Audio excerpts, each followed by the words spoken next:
Nashik road police Thane हद्दीत प्रमोद वाघ वय 40 हा यश टायर समोर उभा असताना योगेश पगारे व सद्दाम मलिक यांनी त्याच्याशी वाद करून सद्दाम मलिक याने समोर टायर दुकानातील ब्रेक लॉकची लोखंडी सळई घेऊन प्रमोद वाघ यास जीवे ठार मारण्याच्या उद्देशाने डोक्यात मारून गंभीर जखमी केले होते।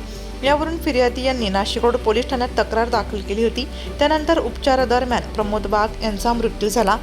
सदर गुन्ह्याचे प्रशांत बच्छाव, पोलीस उपायुक्त गुन्हे संदीप मिटके, सहाय्यक पोलीस आयुक्त गुन्हे शाखा नाशिक शहर यांनी घटनास्थळी भेट देऊन गुन्ह्यातील आरोपींचा शोध घेऊन गुन्हा उघडकीस आणण्याबाबत नाशिक रोड पोलीस ठाणे गुन्हे शाखेचे पोलीस पथक यांना सूचना देऊन मार्गदर्शन केले होते। नमूद पथकाने वडळगाव परिसरात सदर आरोपींचा अहोरात्र भरपावसात शोध घेत होते।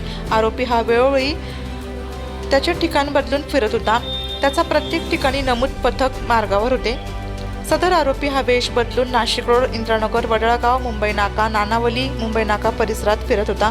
परंतु शेवटी वडळगावातील राजवाडा परिसरात असल्याची खात्रीशीर माहिती मिळाली। त्यावरून नमूद पथकाने त्यास मोठ्या शिताफितीने पकडून त्यास ताब्यात घेऊन त्याचे नाव गाव विचारले असता त्याने त्याचे नाव सद्दाम सलीम मलिक वय 33 वर्ष, राहणार मंदिकिनीचा अरंगळेमळा, मोहिते हॉटेल समोर, एकलहरा रोड, नाशिक रोड असे सांगितले।